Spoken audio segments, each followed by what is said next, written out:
Hello नमस्कार प्यारे साथियों, मैं सचिन चौधरी आपके अपने YouTube channel math bye Sachin sir में आपका स्वागत करता हूं। जैसा कि हम जानते हैं गाइस, आपका अब रेलवे का एग्जाम शुरू होने में अब कुछ ही दिन का समय आपका बचा हुआ है।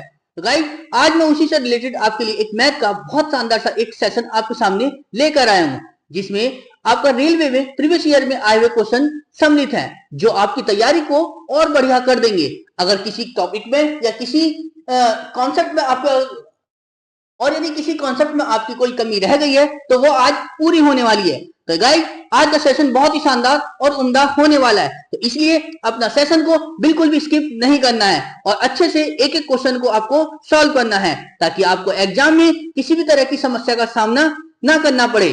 तो चलिए फिर शुरू करते हैं हम अपना मैथ का बहुत शानदार सा सेशन। तो देखिए, और गाइस, वीडियो को ज्यादा से ज्यादा दोस्तों को शेयर कर दीजिए ताकि उनका भी थोड़ा बहुत भला हो जाए। तो चलिए फिर हम शुरू करते हैं अपना मैथ का बहुत शानदार सा सेशन। तो देखिए गाइस, हमें क्या दिया गया है पहले क्वेश्चन में कि यदि ए का 20% बराबर है बी के, तो पूछा है हमसे तो 20 का b% इनमें से किसके बराबर है। ठीक है ना, मतलब ए का 20% बराबर है किसके, बी के। तो हमसे पूछा किसके बारे में गया है, तो 20 का b% निकालना है। अब b की वैल्यू क्या है मेरे पास, b की वैल्यू है a का 20%। तो जरा सॉल्व करो, जरा क्या मिलेगा। तो क्या लिखेंगे हम यहाँ पर कि ये 20 तो है ही, ठीक है ना, का की जगह गुणा का निशान लगाया, बाद में लिख लेंगे इसको। अब b की जगह वैल्यू क्या है मेरे पास, a का 20%, a का की जगह गुणा 20%, ये वाला परसेंट है ना, तो परसेंट हटा के बटे में 100 लगाओ, और बाहर तो ये परसेंटेज चल ही रहा है, तो बस जरा सॉल्व करो। 2 जीरो से ये दोनों जीरो खत्म, तो क्या मिलेगा मुझे, 2 दूनी 4, यानी a गुणा 4%, या इसको हम ऐसे लिख सकते हैं कि a का 4%। इस समझ में आई बात, यानी ऑप्शन सी इसका क्या हो जाएगा, करेक्ट आंसर। क्लियर है, समझ में आया ना। तो चलिए फिर आगे देखते हैं अपने अगले क्वेश्चन की ओर। क्या दिया गया हमें अगले क्वेश्चन में कि 250 सैनिक हैं, ठीक है ना, कि 250 सैनिकों के लिए 30 दिन के लिए पर्याप्त भोजन आपूर्ति की व्यवस्था की गई है। मतलब अगर 250 सैनिक रोज खाना खाएंगे तो 30 दिन तक काम खाना चल जाएगा उनका, जो मतलब भोजन मिला है। वो कह रहा है यदि 50 सैनिकों ने शिविर में भाग नहीं लिया तो खाद्य आपूर्ति कितने दिन अधिक चलेगी, मतलब ये हमसे पूछा गया। मतलब कहने का ये है, ये जो हमें खाना मिला था वो 250 लोगों के हिसाब से मिला था, और कितने दिन का था, 30 दिन का। तो ठीक है ना, तो 250 गुणा 30 कर दिया, बराबर है। अब वो कह रहा है 50 सैनिक तो आए नहीं, तो सैनिक फिर आए कितने, 250 की क्वांटिटी थी, 50 आए नहीं, तो कितने रह गए, 200। अब ये 200 आदमी है, अब जो खाना है वो 30 दिन से ज्यादा चलेगा, ठीक है ना। तो जरा देखो, तो 30 प्लस इसमें x लगाओ, ठीक है ना, समझ में आ गया। चलिए या हाँ चलिए, तो आगे देखिए क्या जो कुछ मिलेगा, 2 जीरो से तो 2 जीरो ये वाले खत्म हो गए ना, तो कितना मिलेगा, 25 दिया 75, और ये चूंकि 2 बटे में आ जाएगा, लो 2 आ गया, बराबर है 30 प्लस एक्स। अब जरा इसे काटो तो कितना आएगा, ये 37.5। 75 को जब हमने भाग दिया 2 से तो कितना आएगा, 37.5। अब ये 30 इधर आके माइनस हो जाएगा ना, तो x की वैल्यू क्या निकल कर आएगी, इस 37.5 में से माइनस कर दो 30 को, तो कितना आएगा, 7.5 डेज, है ना। चीज समझ में आई। तो यानी वो खाना कितने दिन फालतू चलेगा, 7.5 दिन, यानी ऑप्शन बी इसका क्या हो जाएगा, करेक्ट आंसर।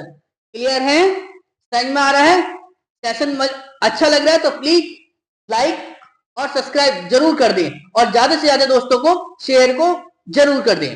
तो चलिए फिर आगे देखते हैं अगले क्वेश्चन की ओर। क्या दिया गया है हमें अगले क्वेश्चन में कि 4 अंकों की वह बड़ी से बड़ी संख्या क्या ज्ञात करनी है जो 15, 25 और 40 और 75 से क्या हो, विभाज्य हो, ठीक है ना। तो जरा देखिए, तो सबसे पहले हमें क्या करना होगा कि इस 15, 25, 40 और 75 का क्या करना होगा, एलसीएम। जरा एलसीएम निकालो, जरा कितना आएगा इसका एलसीएम।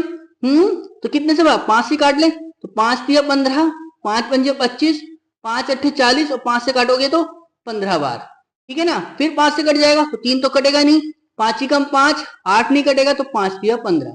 ठीक है, अब कितने से कट जाएगा ये, 3 से कट जाएगा, 3 से काट लो बस, 3 1 8 कटेगा नहीं 1।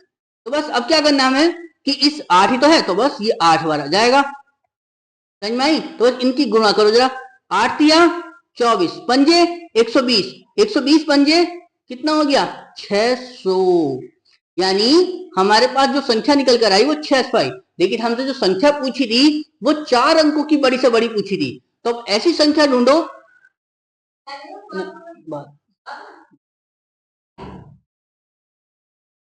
तो ऐसी संख्या ढूंढो जो 600 का मल्टीपल हो। तो 600 का मल्टीपल कैसे ढूंढा जाएगा, तो बस अब हमें क्या करना होगा, इस 600 से भाग करो, 4 अंकों की बड़ी से बड़ी संख्या क्या होती है 9999। ठीक है ना, या तो हम इसको सॉल्व करें या फिर अपने ऑप्शन को सॉल्व करें। तो जरा देखते ही सही, 600 से भाग करना जरा, तो कितनी बार जाएगा, एक बार, तो कितना रह गया यहां से 99, और ये हो गया 6 में 9 में से 6 गए 3, 399, और ये हो गया। अब यह 6 छंग 36, कितना बचेगा 399, यानी 399 तो फालतू लिखा हुआ है। तो बस एक काम करो, इस 9999 में से क्या कर लो, 399 को माइनस कर दो, जरा करियो माइनस, कितना आएगा 9 में से 9 0, 9 में से 9 0, 9 में से 3 6 और 9 का 9, तो कितना आ गया संख्या वो 9600। यानी ऑप्शन ए इसका क्या हो जाएगा करेक्ट आंसर। क्लियर है, ये तो हो गया कि हमें भाग करनी पड़ी। अब एक तरीका ये होता है कि इसको हमें भाग ना ही करनी पड़े तो क्या है, तो ये 600 दिया था, आया था निकल के एलसीएम, तो इस 600 से देखो कौन सी संख्या कर सकती है, लास्ट में 2 जीरो है ना, तो एक काम करो इन सबके 2 जीरो तो हटाई दो, ये हट गए 2 जीरो, तो बचेगा बचेगा क्या 6। अब 6 से भाग करोगे देखो कौन सी संख्या कट सकती है, क्या 92 कट सकती है, नहीं कटेगी, छोड़ दो, 90 कट जाएगी, यानी एक तो 90 हो जाएगा, दूसरा 94 नहीं कटेगी, एक 96 हाँ कट जाएगी। लेकिन हमसे पूछा क्या था बड़ी से बड़ी संख्या, तो बड़ी तो 96 हो गई, 90 छोटी हो गई, तो इसलिए 90 को छोड़ो 96 को देखो, समझ में आया। ये हो जाएगा इसका शॉर्टकट कि ताकि आप डायरेक्ट ऑप्शन से करो, ठीक है। और ये अगर किसी को समझ में नहीं आया तो फिर वो सीधा सीधा भाग करे, समझ में आ रहा है इतनी चीज। तो चलिए फिर आगे बढ़ते अपने अगले क्वेश्चन की ओर। क्या दिया गया अगले क्वेश्चन में हमें कि 4.5% प्रति वर्ष की दर से 4 वर्ष 6 महीने में 2400 रुपए प्राप्त होने वाला साधारण ब्याज क्या है, ये हमसे पूछा गया। ठीक है, 2400 रुपए है, 4.5% पर है, और 4 वर्ष 6 महीने का मतलब भी तो 4.5 वर्ष होता है। तो जरा देखिए कैसे सॉल्व करेंगे, तो इंटरेस्ट निकालना है, ठीक है ना, तो कैसे निकलेगा 2400 रुपए है, 4.5% का मतलब कितना होता है 9/2, ठीक है, और 4.5 वर्ष का मतलब भी तो 9/2 होता है। तो बस सॉल्व कर लो, बटे में 100, जहां से जो आएगा वो फाइनल आंसर आएगा, क्योंकि इंटरेस्ट ही तो निकालना है। तो जरा देखिए 2 दूनी 4, तो 4 से काटा कितनी बार 6 बार, 4 छंग 24 हो गया, तो क्या मिला मुझे 6 गुणा 9 नम 81, जरा 81 की गुणा 6 से करो तो कितना आएगा 6 एकम 6 और 6 अट्ठे 48, यानी कितने रुपए आए इंटरेस्ट के रूप में 486 रुपए। यानी कौन सा ऑप्शन बन गया ऑप्शन सी इसका क्या हो जाएगा करेक्ट आंसर। क्लियर है, समझ में आ रहा है ना अच्छे से। बस आपको यहां ये समझना था, ये जो इसने कंफ्यूजन करने के लिए था, एक तो ये 4.5% और दूसरा दिया था 4 वर्ष 6 महीने, तो हमें पता 4.5% को तो हम सीधा सीधा 9/2 लिख सकते हैं, और दूसरा इंपॉर्टेंट था कि 4 वर्ष 6 महीने को भी हमने क्या लिखा 4.5, और 4.5 को हमने क्या लिख सकते 9/2, इसलिए कैलकुलेशन आसान हो गई। अगर इसे तुम यहाँ पर 4.5 ही लिखते, यानी 4.5 लिख के ही कैलकुलेशन करते, तो कहीं ना कहीं कैलकुलेशन में आपको प्रॉब्लम आने वाली थी। तो बस हमें इसी से बचना है कि कैलकुलेशन को कैसे सही किया जाए ताकि हमारा आंसर जल्दी निकल जाए, ठीक है ना। तो चलिए फिर आगे बढ़ते अपने अगले क्वेश्चन की ओर। क्या दिया गया हमें अगले क्वेश्चन में कि इन संख्याओं में से इन संख्याओं में से कौन सा युग्म है जो असहभाज्य है, यानी को प्राइम नंबर निकालना है। अब असहभाज्य संख्या कौन सी होती है? तो ऐसी दो संख्या जिन दो संख्याओं का में से क्या हो, एक हो। तो जरा देखिए, क्या 4 और 12 का एचसीएफ एक है?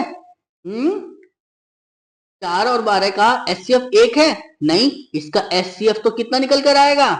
4। ठीक है ना, बस यहां लिख लो असहभाज्य संख्या। क्या लिख दो कि एचसीएफ कितना होना चाहिए? 1 होना चाहिए। यहाँ पे तो कितना है? 4 आया। ऐसी मैंने देखा 33 और 35, इसका जब मैंने एचसीएफ देखा इन दोनों संख्याओं का, तो इसका एचसीएफ तो एक ही है, क्योंकि 33 33 से कटेगा, 35 35 से कटेगा। तो कौन सा मिल गया फिर मुझे? 33 और 35, यानी ऑप्शन बी इसका क्या हो जाएगा? Correct answer. चाहे आप अपना जो है नीचे और दो ऑप्शन दिए उन्हें भी देख लो कि 15 और 9, 15 और 9 का मगर एचसीएफ की बात करूं तो कितना निकल के आ जाएगा? 3, क्योंकि 3 पंजे 15, 3 तिया 9, कट रही है। ऐसे ही मैंने देखा 45 और 9 का एचसीएफ देखा तो कितना होता है? 9 पंजे 45 और 9 एकम 9, यानी इसका एचसीएफ 9। तो कौन सा अलग कौन सी बनी हमारे पास एचसीएफ जिसका एक आया? तो वो 33 और 35, यानी ऑप्शन बी इसका क्या हो जाएगा? Correct answer. बस आपको यहां यही समझना था कि असहभाज्य संख्याएं कौन सी होती हैं? ऐसी दो संख्याएं जिनका एचसीएफ क्या हो? एक हो। क्लियर? समझ में आया? बस आंखों ही आंखों में होने वाला सवाल था ये, इसके लिए कोई ज्यादा मेहनत नहीं, बस सिर्फ आपको ये देखना था कि एचसीएफ कैसे निकलेगा। और जब दिया है तो ज्यादा बड़ी संख्या आपको देगा नहीं, वो नॉर्मल संख्या देगा, बस आपको एकदम से सॉल्व करके आंसर टिक करना है। तो चलिए फिर अगला क्वेश्चन देखते हैं। देखिए क्या दिया गया अगले क्वेश्चन में कि पिता और पुत्र की जो आयु का अनुपात है वो 3:1 है। ठीक है ना, 3:1 है। चलो जी, तो कह रहा है उनकी आयु का गुणनफल पूछा है, कितना है? 147, और उनकी जो है आयु का योग ज्ञात करने को कहा है कि कितना होगा।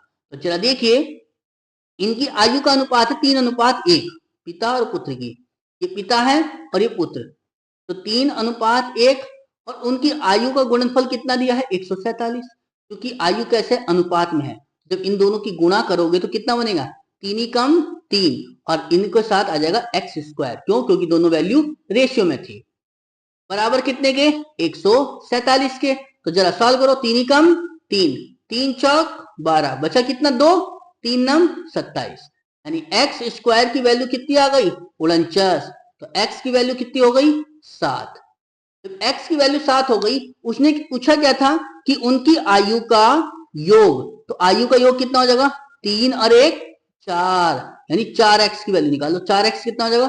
4 गुणा x की वैल्यू 7 थी, तो 4 सत्ते 28, यानी कौन सा ऑप्शन बन गया? ऑप्शन सी इसका क्या हो जाएगा? Correct answer. क्लियर है? समझ में आ रही है बात? तो चलिए फिर आगे बढ़ते हैं अपने अगले क्वेश्चन की ओर। क्या दिया गया हमें अगले क्वेश्चन में कि 3 संख्याएं हैं, ठीक है ना, मतलब 3 पर्सन है, ए बी और सी, जिनकी आयु का अनुपात दे रखा है 2 4 और 5 है, और इनकी आयु का योग भी दे रखा है आपको, कितना? 77। तो कह रहा है 10 वर्ष बाद ए और बी की आयु का अनुपात पूछा है कि कितना होगा। तो जरा सबसे पहले इसे समझिए, क्या दिया है कि ए अनुपात बी अनुपात सी, जो कितना है हमारे पास? 2:4:5, ठीक है ना। और अगर मैं इनकी आयु के योग की बात करूं तो कितनी दे रखा है? 77। लो जी, और हमारे हिसाब से कितना हो रहा है इनका योग? 2 और 4 6, 6 और 5 11, तो 11 की वैल्यू कितनी है? 77। तो एक की वैल्यू कितनी आ गई निकल के? 11 सत्ते 77, यानी एक की वैल्यू कितनी आ गई? 7। हमसे पूछा है ए और बी, तो पहले ए और बी की वर्तमान तो निकाल लूं, 10 साल बाद की बाद में देखेंगे। तो यहां देखो, ये ए है और ये बी, तो ए की कितनी है? 2 है ना, तो 7 की मल्टीप्लाई 2 से करोगे तो कितना हो जाएगा? 14। चलिए जी, और बी की कितनी हो जाएगी? 7 चौक 28। ये तो हो गई वर्तमान, लेकिन 10 साल बाद पूछी थी तो 10 10 जोड़ दो दोनों में, तो जरा जोड़िए 10 10, तो कितना आएगा? 28 और 10 38, और 24 14 और 10 24।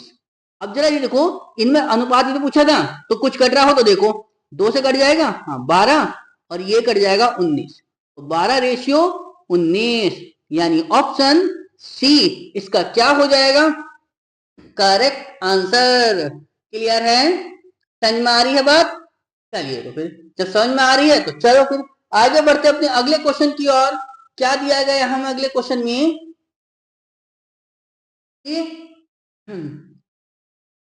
जॉन है, ठीक है ना। जॉन क्या कह रहा है कि जॉन दोपहर 2 बजे अपने गंतव्य स्थान पर पहुंचने के लिए 10 किलोमीटर पर घंटा की चाल से साइकिल चलाता है। मतलब जॉन कोई स्थान पर पहुंचना चाहता है, 2 बजे तक पहुंचना चाहता है, तो उसके लिए वो जो है अपनी जो जिस भी साधन से जा रहा है उसकी स्पीड 10 किलोमीटर पर घंटा है, ठीक है। आगे कह रहा है यदि वह 15 किलोमीटर पर घंटा की चाल से साइकिल चलाए तो वह दोपहर 12 बजे पहुंच जाएगा, ठीक है ना। यानी मतलब अगर उसकी चाल 10 किलोमीटर पर घंटे की है तो वो 2 बजे पहुंच रहा है, और अगर उसकी चाल 15 किलोमीटर पर घंटे की है तो वो 12 बजे पहुंच रहा है, ठीक है। तो वो कह रहा है कि उसे किस चाल से साइकिल चलानी चाहिए ताकि वह अपने गंतव्य स्थान पर दोपहर 1 बजे पहुंच जाए। यानी चाल पूछी और उसे कितने बजे पहुंचना, 1 बजे पहुंचना है। तो जरा देखिए समझिए, अगर वो 2 बजे पहुंच रहा था, ठीक है ना, 2 बजे पहुंच रहा था, तो क्या कर रहा है, 1 घंटा ज्यादा ले रहा ना, क्योंकि 1 बजे पहुंचना था और यहां पहुंच रहा 2 बजे, तो 1 घंटा फालतू लिया। चलिए मैंने बोल दिया कि वो टाइम टी था, ठीक है। तो उसका पहुंच मतलब जिस टाइम वो चले वो उससे अपना 1 घंटा क्या कर रहा है, ज्यादा ले रहा है, इस चाल से चलते हुए 10 किलोमीटर पर घंटे की चाल से, ठीक है ना। तो चाल गुणा समय, चाल गुणा समय क्या होता है, दूरी के इक्वल तो होता है, और दूरी बराबर क्योंकि वो एक जगह तो पहुंचना चाह रहा है बट स्पीड अलग अलग है, तो सेम बराबर कर दो। स्पीड कितनी कर दी अब 15, लेकिन अब वो कितने बजे पहुंच रहा है, 12 बजे, तो 1 बजे से वो 1 घंटा पहले तो पहुंच रहा है, तो वो मैंने माना टाइम टी और उससे 1 घंटा पहले, यानी मतलब ये आ गया, ठीक है ना, t-1। तो जरा सॉल्व करो कितना बनेगा, ये हो गया 10t प्लस 10 बराबर 15 की मल्टीप्लाई टी से करी तो 15t माइनस 15। क्लियर? तो जरा सॉल्व करो, ये 15 इधर आके प्लस हो जाएंगे और ये 10t इधर आके माइनस, तो कितना बनेगा, 15t में से 10t माइनस करो और ये कितना हो जाएगा 10 प्लस 15, तो कितना हो गया 5t बराबर 25, और जब 5 से भाग करा 25 को तो कितनी बार जाएगा ये 5 बार, तो टाइम कितना आ गया 5, यानी समय कितना है 5 घंटे, ठीक है ना।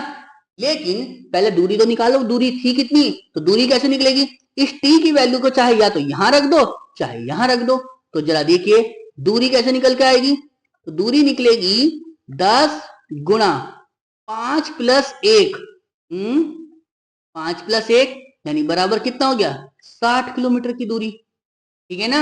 और वो इस दूरी को कितने देर में कवर कर रही है, 5 घंटे में, ये तो है। तो बस चाल कैसे निकलेगी, फिर चाल आ जाएगी दूरी बटे समय, तो दूरी 60 और स्पीड कितने समय ले रही 5 घंटे, तो जरा भाग दियो 5 से कितना आएगा 12 किलोमीटर पर घंटे की उसकी क्या आ गई चाल, समझ में आई इतनी चीज। तो यानी स्पीड कितनी थी उसकी, फिर 12 किलोमीटर पर घंटा, यानी ऑप्शन ए इसका क्या हो जाएगा करेक्ट आंसर। क्लियर है, समझ में आया तो जी।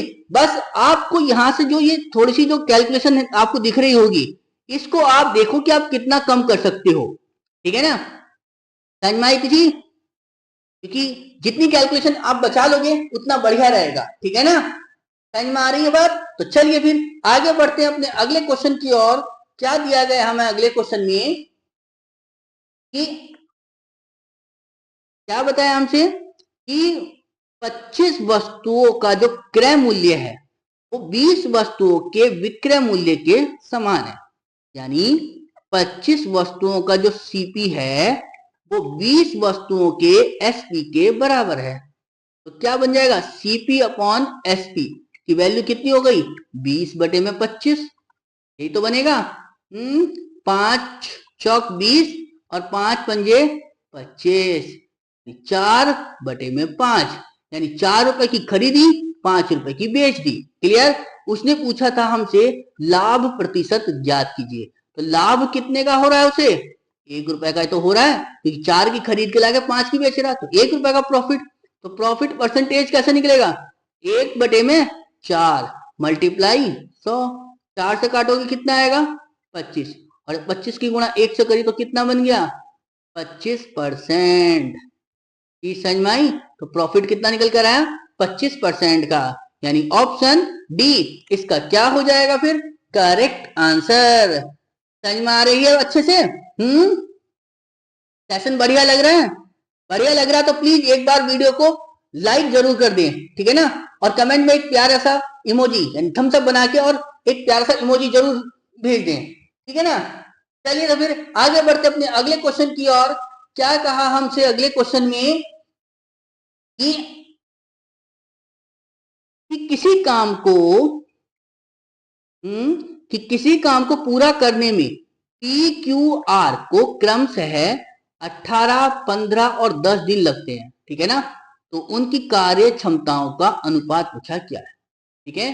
तो जरा एक चीज समझो, उसने पी क्यू और आर 3% है, और कितने कितने दिन लग रहे हैं? इसको 18, इसको 15, इसको 10।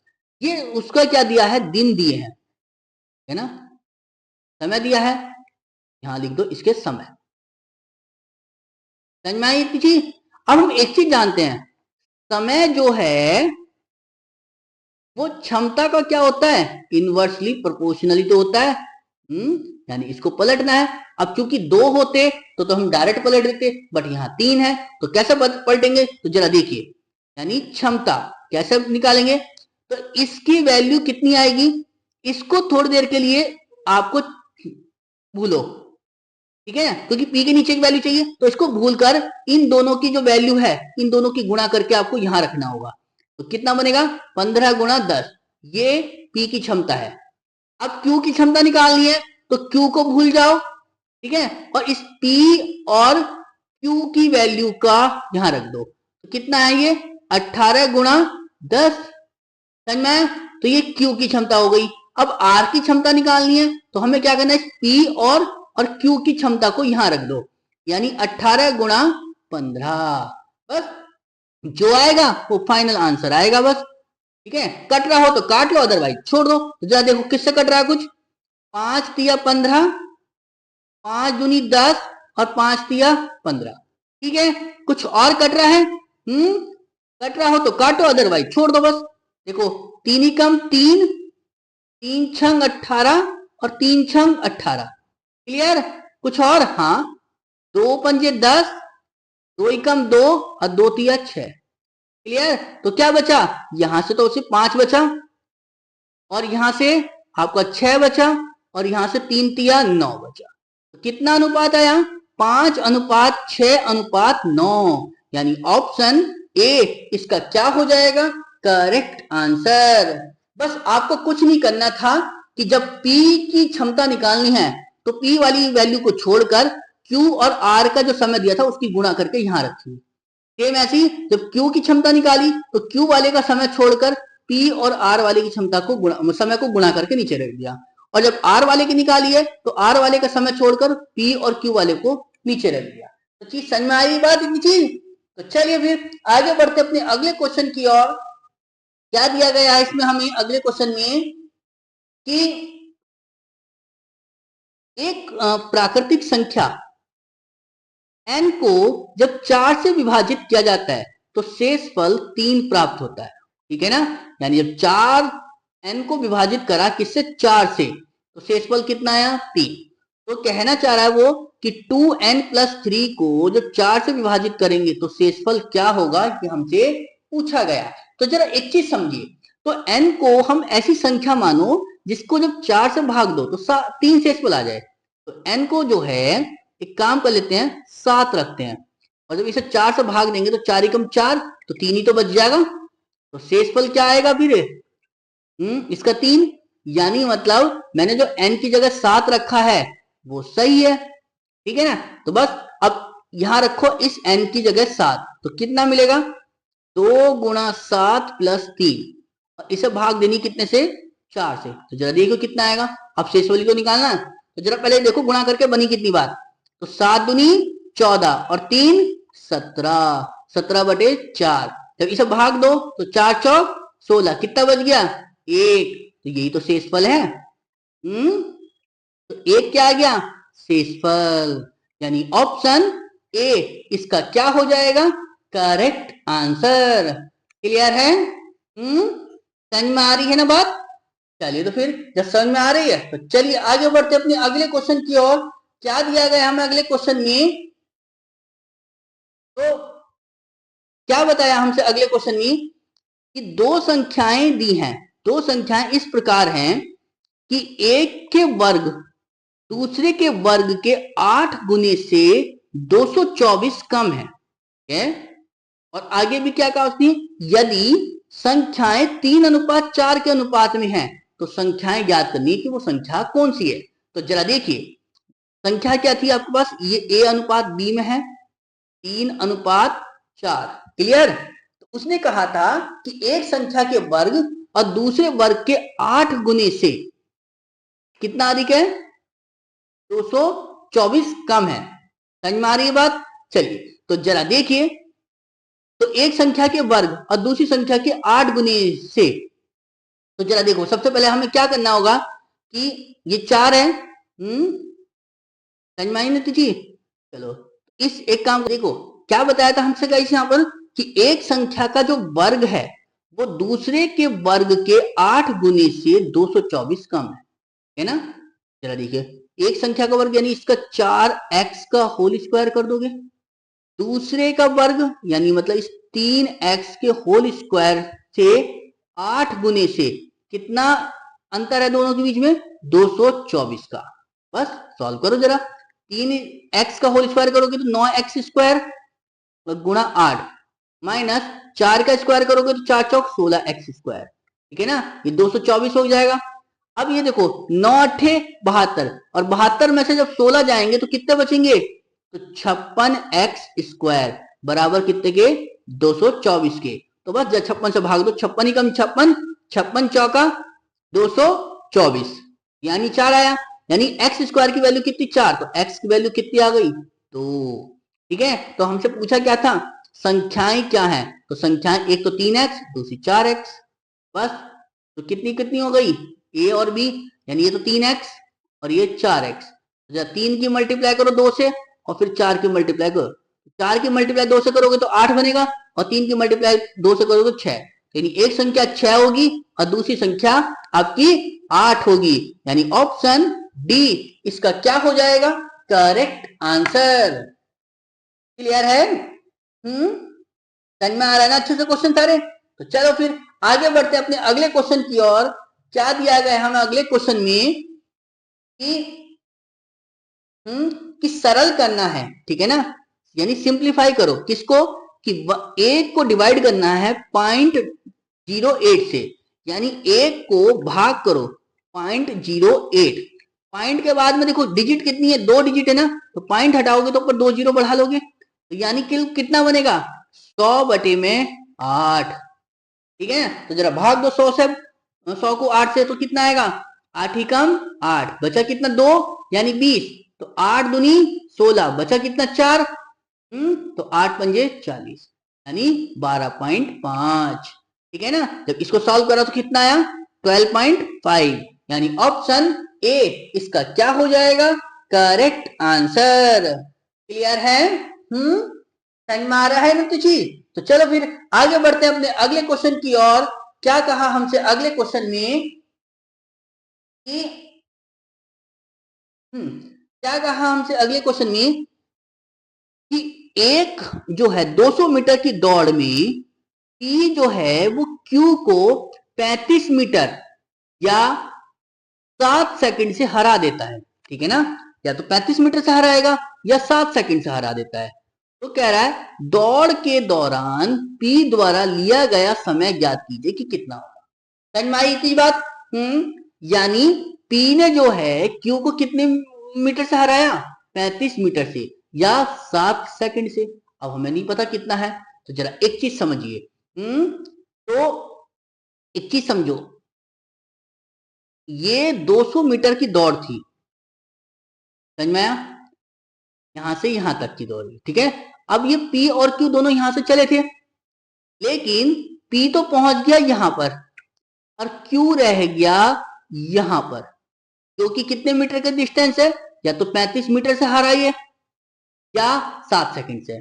यानी कहने का मतलब ये है Q जो है ये 35 मीटर की जो डिस्टेंस है वो कितने समय में पूरी कर रहा होगा, 7 सेकंड में। ठीक है, ये समझ में आ रही बात? हाँ जी, समझ में आ रही है बात या नहीं आई? इतनी बात बताओ बस मुझे, आ गई है तो बस जरा देखिए, यानी ये 35 मीटर की डिस्टेंस है जो कि उसने 7 सेकंड में कवर करी है। किसने? क्यू ने। वो ये था ना 7 सेकंड से हरा देता है। चलिए जी, अब वो ये देखना चाह रहा है फिर अगर 35 मीटर जो है 7 सेकंड में है तो यहां से यहां तक की डिस्टेंस बताओ फिर कितनी होगी। टोटल 200 थी, 135 35 निकल गई तो बची कितनी, 165 मीटर। ठीक है ना, समझ में आई? तो 165 मीटर का समय नहीं ले सकते क्या हम? ले सकते हैं। तो चला देखिए, तो एक बराबर कितने के, 7 बटे में 135, सॉरी 7 बटे में 35 और मल्टीप्लाई कर दो आप 165 से। जरा देखना जरा यहाँ पर कितना आएगा। तो कितनी बात बनते हुए नजर आ रही है, 5 सत्ते 35, 5 से काटोगे कितनी बार, 5 दूनी 10, सॉरी 5 तिया 15 और जी 5 तिया 15 33। ठीक है ना, और जी ये 7 से 7 खत्म, तो कितना समय लगा उसे, 33 सेकंड लगे उस 165 मीटर को कवर करने में।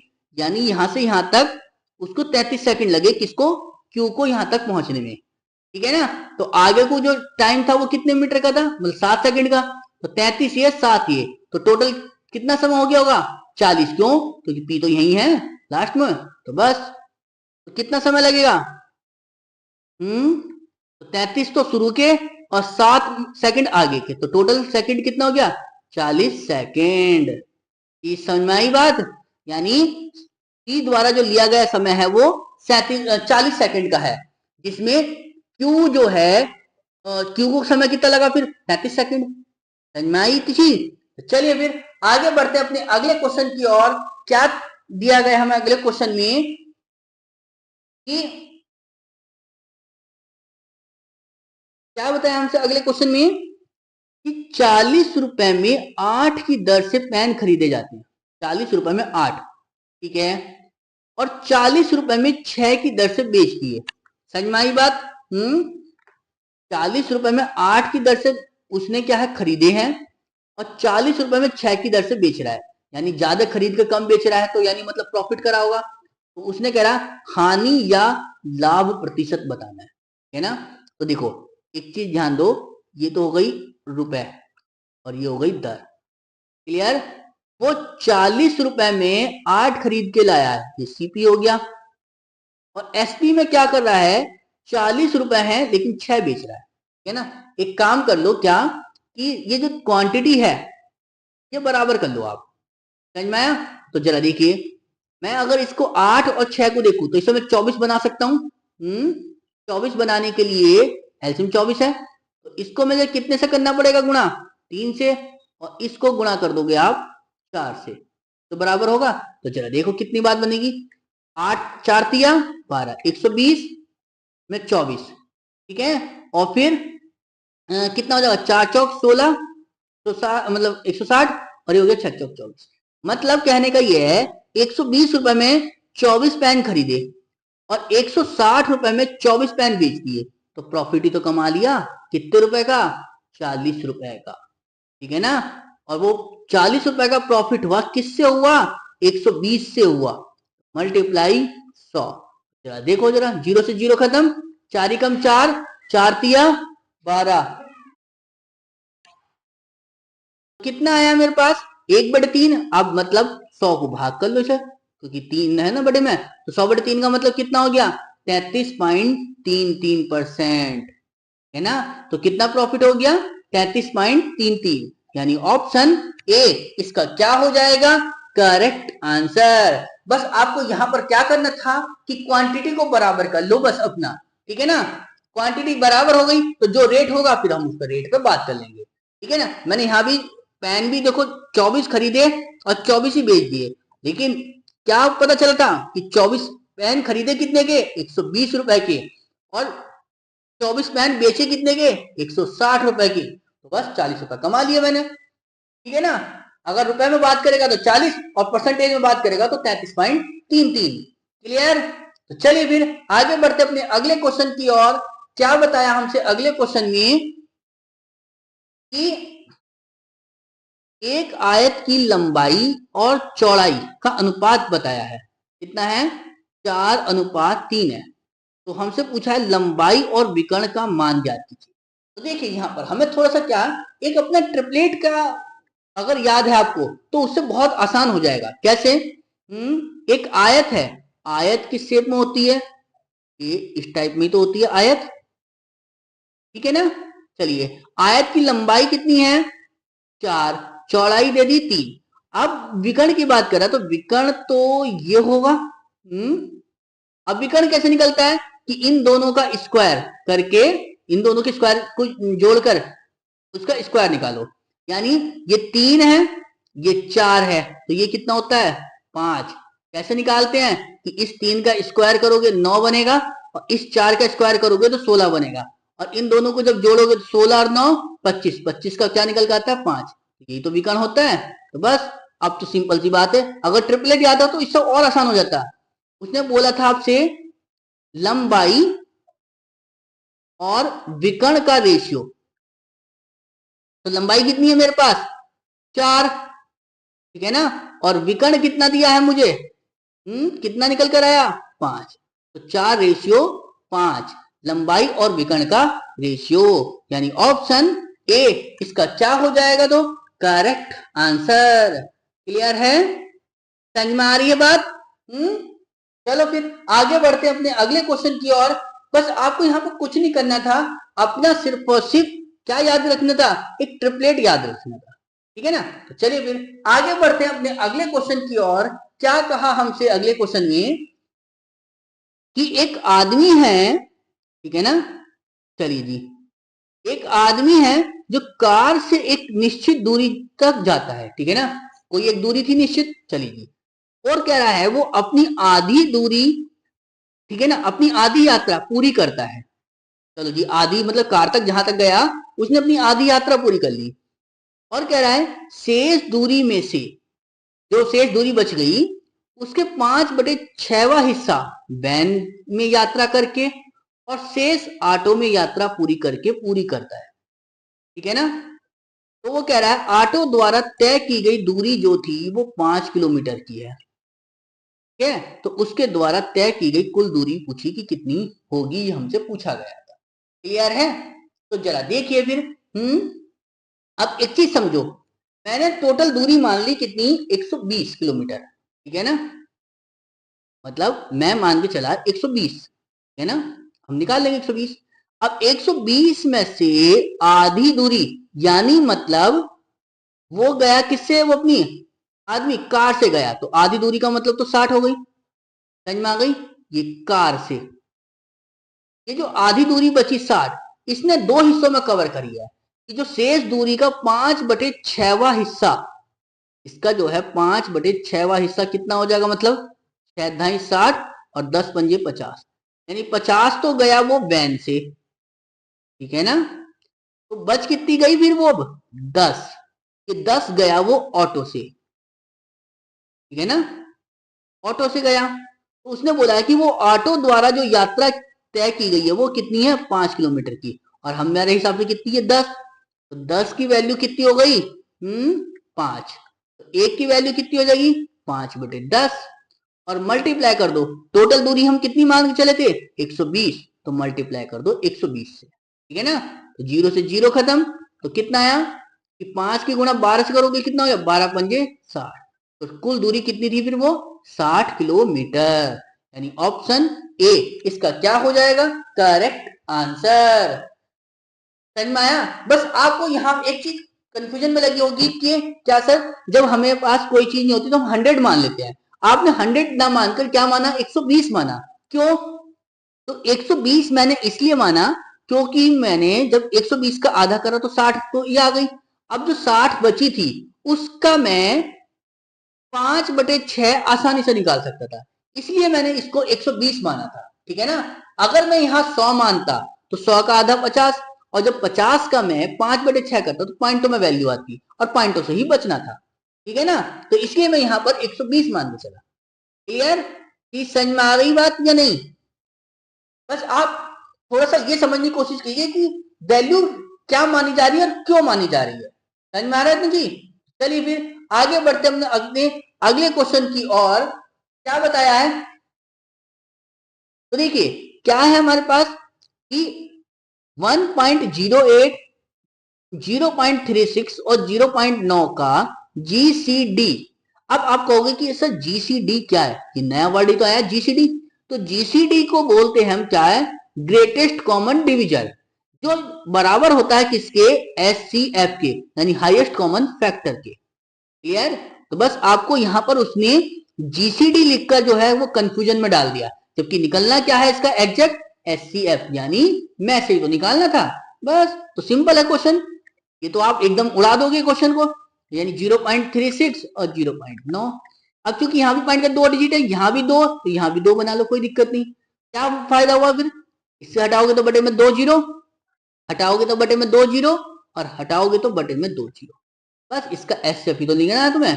अब एचसीएफ कैसे लेते हैं फ्रैक्शन में? कि एचसीएफ जो होता है ऊपर वाली संख्या का तो एचसीएफ, यानी 108, 36 और 90 का तो आपको एचसीएफ, और आपको 100 और ये नीचे 100 और इसका 100 का क्या करना होगा? एलसीएम।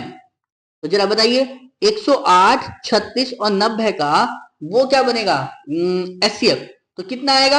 18 ही तो होएगा। क्योंकि 18 वो वैल्यू है जो तीनों को काटेगी, तो 18 हो गया। और एलसीएम कितना बनेगा सबका? 100 है। समझ में आ रही बात? बस 100 से भाग दोगे, नीचे कितने जीरो? 2, तो 2 संख्या छोड़ो, पॉइंट लगाओगे, कितना आ जाएगा? 0.18। समझ में आई बात? यानी कौन सा ऑप्शन बन गया? ऑप्शन सी इसका क्या हो जाएगा? तो करेक्ट आंसर। क्लियर है? बस यहां समझने का देखिए क्या उसने जो कंफ्यूजन में आपके लिए डाला क्वेश्चन, वो ये कि ये जीसीडी क्या है ना। समझ में आ रही बात? जीसीडी क्या होता है? तो जीसीडी जो होता है वो इक्वल होता है किसके? एचसीएफ के, यानी हाईएस्ट कॉमन फैक्टर के। ठीक है। तो चलिए फिर आगे बढ़ते अपने अगले क्वेश्चन की ओर। क्या दिया गया हमें? तो क्या कहा हमसे कि यदि किसी संख्या के घन को, है ना, यदि किसी संख्या के घन को 153 के स्क्वायर से घटाया जाता है तो इस प्रकार जो प्राप्त संख्या है वो 1457 है। तो संख्या का पता लगाना है ना। यदि मतलब क्या था कि किसी संख्या के घन को घटाया जा रहा है किसके? इस संख्या के स्क्वायर से। तो यानी 153 का जो स्क्वायर होगा उसमें से घटा दो किसी संख्या का क्यूब, तो वो वैल्यू निकल कर आएगी 1457। क्या करेंगे हम यहाँ पर? इस 1457 को लाके यहाँ माइनस, और इस एक क्यूब को इधर ले जाके प्लस, क्योंकि माइनस का है तो बंद करो। तो एक क्यूब की जो वैल्यू निकल कर आएगी वो क्या निकल कर आएगी? इस 153 का स्क्वायर में से माइनस कर दो 1457 को। ठीक है। तो अब कैसे करेंगे हम? इस 153 का स्क्वायर कितना होता है? 23,409। ठीक है ना। में से माइनस कर दो 1457। चलो माइनस करना, कितना आएगा? 9 में से 7 गए 2, 10, 0 में से 5 जाएगा नहीं, हां से ले लो। 10 में से 5 गए 5, यहाँ क्या बचा? 3, 3 में से 4 जाएगा नहीं तो हासिल लो, कितना होगा? 13 में से 4 गए 9, यहाँ क्या रह जाएगा? 2 में से 1 गया 1, और ये हो गया 2। कितना आया ये? 21,952। अब ये 21,952 क्या है? क्यूब है। अब किस संख्या का क्यूब है ये इंपॉर्टेंट है। अब चूंकि हमें क्यूब रूट निकालना, तो क्यूब रूट कैसे निकलता है ये इंपॉर्टेंट है, ये चीज समझ लो जरा। 21,952, ठीक है ना। अब 952 लास्ट में 2 है। अब ऐसी कौन सी संख्या है जिसका हम क्यूब करते हैं तो वो लास्ट में 2 आता है? समझ में आ रहा है? जरा इसे समझने की कोशिश करिए। तो जरा देखिए क्या बनेगा। 6 का क्यूब, तो 6 के क्यूब 6 की पावर में कुछ भी हो 6 ही आता है। 4 का क्यूब करेंगे तो लास्ट में क्या आएगा? 4 चौक 16 चौका 64, यानी 4 आएगा इकाई का अंक। यानी ये वाला खत्म, ये खत्म। ठीक है, तो आगे देखिए ये 18 है और ये 28 है, तो 18 का क्यूब 8 का क्यूब करते तो 2 आता है, ठीक है, और यहाँ भी 2 आएगा। अब या तो 28 होगा या 18 होगा। अगर 18 है, अगर मैं इसको 20 भी मानू तो 20 का क्यूब कितना होता है? 8000 ही तो होता है। बट ये तो 21,000 की समथिंग है, बहुत ज्यादा लिखी हुई। तो कौन सा आंसर बन गया फिर? 28, यानी इस किसका क्यूब रूट है ये? 28 का। यानी कौन सा ऑप्शन हो गया फिर? ऑप्शन ए इसका क्या हो जाएगा? Correct answer. बस आपको यहाँ पर क्यूब रूट सॉल्व नहीं करना, बस आपको यूनिट डिजिट से पता लगाना कि किस संख्या का क्यूब होगा ये, ठीक है ना? ज्यादा क्वेश्चन में उलझना नहीं है। समझ में आया तो चीज? तो चलिए फिर आगे बढ़ते अपने अगले क्वेश्चन की ओर। क्या बताया हमसे अगले क्वेश्चन में कि क्या कहा है कि एक आयताकार कोठरी के फर्श का विकर्ण दिया है जो कि 7.5 फुट का है, ठीक है। कोठरी की छोटी भुजा जो बताई है वो 4.5 फुट की है। तो कोठरी का क्षेत्रफल पूछा कि कितने क्षेत्रफल होगा। तो जरा देखिए एक आयताकार शेप है ना, लो जी ऐसी तो होगी आयताकार। कोठरी की छोटी भुजा बता दी 4.5 की, और जो विकर्ण है कोठरी का यानी ये ऐसे वाला, ये कितना दिया है? 7.5। हमें पहले ये वाली भुजा तो निकाल दो जिसकी लंबाई है। लंबाई कैसे निकलेगी? तो लंबाई निकल कर आएगी कि इस वाली संख्या के स्क्वायर में से इस वाली संख्या का स्क्वायर माइनस कर दो, यानी 7.5 के स्क्वायर में से घटा दो 4.5 का होल स्क्वायर। तो कैसे निकालेंगे? देखो ये एक बार तो जुड़ रहा है, एक बार मतलब ए स्क्वायर में बी स्क्वायर बन रहा है, तो क्या कर लोगे आप? एक बार जोड़ लो, एक बार घटा लो। तो जब इसे एक बार जोड़ोगे तो कितना बनेगा? 7.5 प्लस 4.5, ये बन गया। दूसरा 7.5 में से माइनस कर लो 4.5, जरा बताना कितना निकल कर आएगा? 7 4 11 और 5 5 10, यानी 12 आ गया निकल के। अब ये 5 में से 5 गया 0, 7 में से 4 गया 3, यानी गुणा 3। 12 3 36 का मतलब कितना बन गया? 6। तो लंबाई कितनी निकल कर आ गई इसकी? 6 आ गई। तो बस अब हमें क्षेत्रफल जो निकालना है, और क्षेत्रफल क्या होता है? आयत का क्षेत्रफल क्या होता है? लंबाई गुणा चौड़ाई। लंबाई कितनी है? 6, चौड़ाई कितनी है तुम्हारे पास? 4.5 की। जरा मल्टीप्लाई करना, 45 छक्का कितने हो? 270 का मतलब 27, यानी 27 स्क्वायर फुट, ठीक है ना? यानी ऑप्शन बी इसका क्या हो जाएगा? Correct answer. क्लियर है? समझ में आ रहा है ना कि मैं क्या समझाना चाह रहा हूं? चलिए फिर आगे बढ़ते हैं अपने अगले क्वेश्चन की ओर। क्या दिया गया हमें अगले क्वेश्चन में कि क्या बताया हमसे कि इवेल्युएट मतलब सिंप्लीफाई करना है आपको। और क्या दिया है सिंप्लीफाई में कि 3.6 मल्टीप्लाई 0.48 मल्टीप्लाई 2.50 अपॉन में है 0.12 मल्टीप्लाई 0.09 और मल्टीप्लाई 0.5। तो चला सॉल्व करो, कितना आएगा? 3.6 मल्टीप्लाई 0.48 मल्टीप्लाई 2.50 बटे में जो वैल्यू है 0.12 मल्टीप्लाई 0.09 और मल्टीप्लाई 0.5, ठीक है ना? अब जरा एक चीज समझो जरा, यहां पॉइंट का कितनी डिजिट है? 2, यहां भी 2 और यहां 1, क्योंकि ऊपर कितनी है? यहाँ 1 है, यहाँ पॉइंट 2, यहाँ भी 2। तो जरा देखना टोटल कितनी डिजिट बैठ रही। तो 1 यहाँ 2 यहाँ, टोटल 3 और 2 5, यानी यहाँ पर कुल मिला के पॉइंट के बाद में 5 डिजिट आएंगी। चलो जी नीचे कितनी बैठ रही है? 2 और 2 4 और 1 5, 5 ही है तो बराबर है। तो बस खत्म कर दो, बस पॉइंट का पॉइंट हटाओ, इस वाले का भी हटा दो, ठीक है ना, और इसका भी हटा दो। क्लियर? तो बस अब जरा देखो कुछ कट रहा हो तो 12 कम 12, 12 तिया 36, 3 आ गया। समझ में आई थी बात? या एक काम करो, इसे 3 को ना काटो, ठीक है ना, इसको काटो, 12 चौक 48 4 और 9 चौक 36 4। अब इसे 5 से काटोगे 250 को कितना आएगा? 50 बार। क्लियर? तो बस आपको मैं क्या करना है, इस 4 गुणा 4 और गुणा 50, 4 चौक 16, यानी 4 गुणा 4 गुणा 50 का मतलब कितना होगा? 4 चौक 16, 16 पंजे 80 और 1 जीरो पहले का, कितना आ गया? 800, यानी ऑप्शन ए इसका क्या हो जाएगा? Correct answer. समझ में आई? तो चलिए फिर आगे बढ़ते हैं अपने अगले क्वेश्चन की ओर। क्या दिया गया है,